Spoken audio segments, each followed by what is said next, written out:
할렐루야, 반갑습니다. 은혜의 물결교회 성도 여러분, 오늘은 8월 24일 주일 설교를 여러분과 함께 영상으로 찾아뵙게 되었습니다. 아마 이 설교를 듣고 계신 순간에는 저는 캄보디아 선교를 향해서 가고 있는 길일 것이라고 생각됩니다. 이 말씀을 통해서 이번 한 주간 여러분들도 주님 주시는 능력 가운데 힘을 얻고 살아가는 은혜의 시간들이 되기를 간절히 소망합니다. 오늘의 제목은 무엇으로 충만하신가요? 라고 하는 제목입니다. 오늘의 성경 말씀을 함께 보도록 하겠습니다. 로마서 15장 13절 말씀입니다. 로마서 15장 13절 말씀을 제가 여러분들께 읽어드리도록 하겠습니다. 소망의 하나님이 모든 기쁨과 평강을 믿음 안에서 너에게 충만케 하사 성령의 능력으로 소망이 넘치게 하시기를 원하노라. 한 번 더 읽어보도록 하겠습니다. 소망의 하나님이 모든 기쁨과 평강을 믿음 안에서 너에게 충만케 하사 성령의 능력으로 소망이 넘치게 하시기를 원하노라. 아멘. 이 말씀으로 이 시간 무엇으로 충만하신가요? 라는 제목으로 말씀 함께 나누기를 앞서서 한번 기도하도록 하겠습니다. 하나님 아버지 감사합니다. 말씀을 듣는 동안에 우리의 마음이 활짝 열리게 하시고 온전히 주님을 향한 그 소망과 은혜로 충만하여지는 이 시간 되게 하여 주옵소서. 예수님의 이름으로 기도드립니다. 아멘. 할렐루야. 오늘 하나님의 은혜가 은혜의 물결교회 이 은혜 가운데 날마다 여러분들의 삶 속에서 넘치시기를 간절히 소망합니다. 저에게는 항상 원하고 동경하는 그것이 제 인생을 돌아보니까 존재했던 것 같습니다. 아마 여러분들도 그렇지 않을까 싶습니다. 늘 바라고 늘 원하는 것들이 여러분에게는 분명히 있었을 것이고 또 지금도 있으리라고 생각합니다. 그런데 아무리 세상적으로 성공을 하고 자신이 누리고 싶은 것을 마음껏 누리는 사람이라고 할지라도 지금의 이 시대는 상대적 빈곤의 시대라고 할 정도로 굉장히 아주 팍팍한 현실 가운데 있는 그런 삶이 아닌가 싶습니다. 그렇기 때문에 나에게 없는 것들을 그 누군가가 가지고 있다면 그것이 참 우리 마음속에 부러워할 뿐만 아니라 또 그것이 상대적인 빈곤을 가져오는 그런 요소가 되는 것이 참 연약한 우리의 모습 또 그 인간의 속성이라 할 수가 있겠습니다. 그래서 사람은 그런적으로 충만을 경험하기가 쉽지 않은 존재인 것 같습니다. 저는 해산물을 참 좋아합니다. 그래서 해산물이 나고 신선한 것을 먹을 수 있는 부산에 산다는 것이 저에게는 큰 감사이죠. 그 중에서도 제가 좋아하는 맛있는 해산물을 마음껏 맛볼 수 있는 해산물 뷔페, 저의 최애입니다. 어느 날 제가 그 해산물 뷔페에 초대된 적이 있었거든요. 그래서 마음껏 그날은 혁대를 풀고 이 해산물을 먹을 수 있겠다라고 하는 부푼 마음을 가지고 그 뷔페에 입성해서 다양한 음식들을 먹게 되는 시간들이 있었습니다. 자, 그런데 그 행복한 시간들을 가지고 난 이후에 몇 년 후에 제가 아는 지인이 부산을 방문을 한 것이었어요. 그래서 그때 그 기억을 더듬어서 그 집에 찾아가게 되었는데 예전에는 정말 감동을 받으면서 그 음식을 먹었던 기억으로 그 집에 찾아갔지만 그때는 별로 그렇게 감흥을 찾아볼 수 없는 상황이 되었습니다. 물론 예전과 동일한 메뉴였고요. 주인도 바뀌지 않았기 때문에 가게는 변하지 않았습니다. 가게는 그대로였던 것이죠. 그런데 그동안 몇 년 동안에 제 입맛이 업그레이드가 된 것이죠. 그 집보다 더 비싸고 유명한 집들을 그동안에 제가 가봤을 거 아닙니까?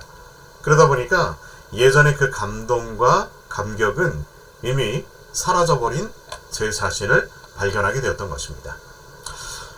이렇게 저를 보더라도 이토록 우리는 변하는 존재이고 또한 충만할 수 없는 사람들임을 깨닫게 됩니다. 아무리 좋은 것을 얻었다고 할지라도 만족하지 못하고 결핍을 가지고 있는 것이 바로 인간의 속성인 셈이지요. 그럼에도 불구하고 하나님은 하나님의 자녀인 우리에게 충만하라고 명령하시고 또 그런 상태로 이 땅에 살아갈 것을 말씀하고 있습니다. 오늘 본문에 보게 되면 소망의 하나님이 모든 기쁨과 평강을 이라고 시작하고 있습니다. 우리 하나님은 소망의 하나님이시죠. 즉 소망의 대상이자 소망 자체이신 분이 우리의 하나님이심을 믿으시길 바랍니다. 그러므로 그 소망 되신 하나님이 무엇으로 충만하여야 할지를 분명히 우리에게 알려주고 계신 것입니다. 자, 그렇다면 우리가 무엇으로 충만해야 할까요? 첫째, 기쁨으로 충만하라고 명령하고 계십니다. 사랑하는 성도 여러분, 여러분은 지금 기쁨으로 충만하신가요? 특별히 찬양으로 예배를 섬기시는 분들이 있다면, 찬양 가운데 그 기쁨이 충만하다면 우리가 그 부르는 가사를 통해서 정말로 감사한 그 기쁨과 은혜를 경험할 수 있게 되는 것입니다. 그런데 기쁨으로 충만해야지, 내가 정말 기뻐해야지 라고 생각한다고 해서 기쁨이 막 충만하게 올라오나요? 그것은 아닙니다. 분명히 우리가 기뻐해야 될 이유가 있는 것이고요. 그리고 그 기쁨의 근원되는 그 이유가 우리에게 분명해야지만이 우리가 기뻐할 수가 있는 것이죠. 시편 13편 5절 말씀이 그렇게 말씀하고 있습니다. 나는 오직 주의 사랑을 의지하였사오니 나의 마음은 주를 기뻐하리이다. 또한 시편 35편 9절 말씀에 또 그런 말씀을 하고 있죠. 내 영혼이 여호와를 즐거워하며 그의 구원을 기뻐하리로다. 시편 기자의 고백대로 우리가 기뻐할 수 있는 가장 큰 이유는 바로 우리를 죄에서 구원하신 하나님으로 인한 것임을 기억하시길 바랍니다. 또한 구약의 선지자 하바국은 그렇게 고백하고 있어요. 하바국 3장 17절 18절, 우리가 너무나도 잘 아시는 말씀이시죠. 비록 무화과나무가 무성하지 못하며 포도나무가 열매 없으며 감람나무에 소출이 없으며 밭에 먹을 것이 없으며 우리의 양이 없으며 외양간에 소가 없을지라도 나는 여호와로 말미암아 즐거워하며 나의 구원의 하나님으로 인하여 기뻐하리로다. 이것을 요즘의 말로 얘기한다면 우리 집에 쌀이 떨어지고요, 냉장고에 먹을 것이 하나도 없고요, 내 월급 통장은 단지 그냥 스쳐가는 바람과 같은 존재이지. 그리고 또 남들은 외제차에 또 좋은 집에 명품을 이렇게 치장하고 자랑하는데 나는 그것을 꿈도 꿀 수 없는 그런 형편일지라도, 조금 디테일하게 얘기하자면 남들은 인스타에, 페이북에, SNS 계정에 해외여행 사진이나 먹방 사진을 막 올리고 있는데 나는 그런 여유가 하나도 없다면 나는 기뻐할 수 있을까요? 그러는데 그럴지라도 나를 구원하신 하나님 한 분만으로 인하여 나는 기뻐할 수 있다 라고 고백하는 것과 아마 비슷한 그런 내용이지 싶습니다. 사랑하는 성도 여러분, 이것이 정말 가능한 이야기인가요? 정말 이렇게 이야기할 수 있는 사람은 세상과는 담을 쌓고 수행하고 있는 수도사들이나 가능한 얘기가 아닐까 싶기도 한데요. 왜 그런 불가능한 것을 하나님은 우리에게 요구하고 계신 걸까요? 그 이유는 분명합니다. 세상의 그 어떤 물질적인 것보다, 또한 고결한 가치보다도 우리를 죄와 사망의 법에서 구원하신 하나님의 사랑보다 우월한 가치는 이 세상에 단 하나도 존재하지 않기 때문인 것입니다. 그래서 사도 바울은 로마서 8장 2절 말씀에 이는 그리스도 예수 안에 있는 생명의 성령의 법이 죄와 사망의 법에서 너를 해방하였습니다 라고 고백하고 있는 것입니다. 우리가 잘 알고 있듯이 사도 바울은 원래 세상적으로 완벽했던 조직에 있던 사람이었어요. 사도행전 22장 3절 말씀을 보게 되면 그가 스스로를 소개하기를 나는 유대인으로 길리기아 다소에서 났고 이 성에서 살아 가말리엘의 문화에서 우리 조상들의 율법에 엄한 교훈을 받았고 오늘 너희 모든 사람처럼 하나님께 대하여 열심히 있는 자 스스로 그렇게 소개하고 있어요. 이 말은 다시 말하면 나는 출신 성분이 고결한 사람이고 최고의 엘리트 교육을 받았으며 신앙적으로도 완벽한 사람이다 라고 얘기하는 것이죠. 실제로 그는 최고의 조건을 가지고 있는 사람이었습니다. 그러나 사도 바울은 우리가 잘 알고 있듯이 이 모든 조건들을 분토와 같이 여긴 사람이었습니다. 왜냐하면 세상에 가장 중요하고 귀한 가치가 예수님의 구원 안에 있음을 그는 깨달았기 때문이죠. 둘째, 우리는 평강으로 충만해야 될 것입니다. 평강이라는 단어는 헬라어로 에이레네입니다. 이 단어의 뜻을 살펴보게 되면 평화, 번영, 하나가 됨 또는 고요함, 안식, 다시 하나가 되다 이런 의미를 가지고 있습니다. 국어사전에도 그 의미를 찾아보니까요. 마음의 근심이 없고 평안함이라고 정의하고 있습니다. 그런데 이 두 번째 명령인 평강하라는 것도 과연 쉬운 일일까요? 하나님은 왜 이렇게 힘든 것만 매일 요구하시는 걸까요? 실제로 우리의 삶을 들여다보면 국어사전의 그 정의처럼 마음이 근심이 없고 평안한 날이 도대체 우리의 인생 가운데 몇 날이나 될까요? 사실 눈만 뜨면 사건이 터지고 문제가 발생하는 것이 우리의 복잡한 삶일 것입니다. 세상은 또 얼마나 빠르게 돌아갑니까? 뉴스를 보면요 하루가 멀다 하고 강력 사건들이 일어나고 국제정세는 휘몰아치는 세대 속에서 도무지 평강할 수 없는 세상을 우리는 살아가고 있는 것입니다. 여러분의 삶 속에서 하루라도 평강할 수 있는 시간들이 도대체 얼마나 있을까요? 이 문제가 해결이 되면 또 다른 문제가 일어나게 되고 또 다른 복합적인 상황 속에서 나의 마음이 근심이 없는 상태가 되는 그것은 천국에 가는 그날만 있는 것이 아닐까요?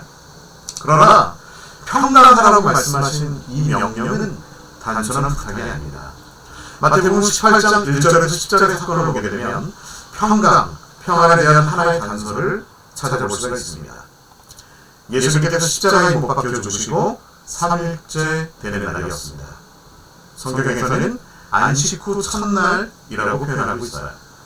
막달라 마리아와 또 다른 마리아가 예수님의 무덤을 보러 가는 길이었습니다. 그들은 너무나도 사랑하는 예수님이 십자가에 못 박혀 죽으신 그 사건을 통해서 큰 충격과 슬픔에 휩싸여 있습니다. 너무나도 사랑하는 예수님이셨거든요. 그분이 이스라엘의 왕이 될 것이라고 굳건히 믿었던 상황이었는데 그런 그가 로마 병정들에게 잡히시고 고난을 받아서 십자가의 형을 받았다는 사실만으로도 그들의 마음은 무너져 버렸을 것입니다. 그들의 모든 소망이 끊어지고 마치 자신이 죽음의 길을 걸어가는 듯한 감정을 경험하게 되었을 것입니다.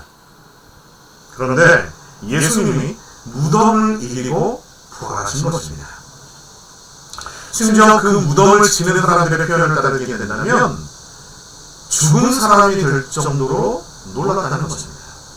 막달라 마리아와 또 다른 마리아는 예수님의 부활을 맞이한 이 순간 그 기쁨의 감정보다는 깜짝 놀라고 또 두려움에 휩싸인 감정이었을 것입니다.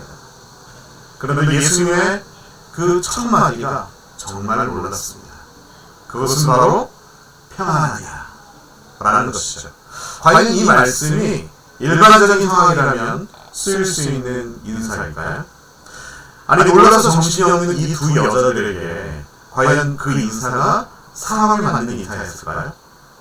물론 그 다음에 무서워하지 말라라고 말씀하셨지만 죽은 사람이 살아나서 이 상황을 평강으로 받아들일 사람은 아무도 없었을 것입니다. 그러나 아주 중요한 포인트가 여기에 있습니다. 왜 예수님은 두려워하는 이 여자들에게 평안하냐 라고 물어봤을까요? 그것은 세상의 가치로는 이해할 수 없는 특별한 비밀이 있기 때문입니다. 세상에는 수많은 것들이 우리를 평안으로 이끌 수 없다는 사실입니다. 다시 말해서 예수님이 없는 평안은 가짜 평안이죠. 진짜로 누릴 수 없는 허황된 평안이라는 것입니다. 비로소 예수님의 그 놀라운 몸을 만나게 될 때 진정한 평안을 얻게 된다는 것입니다.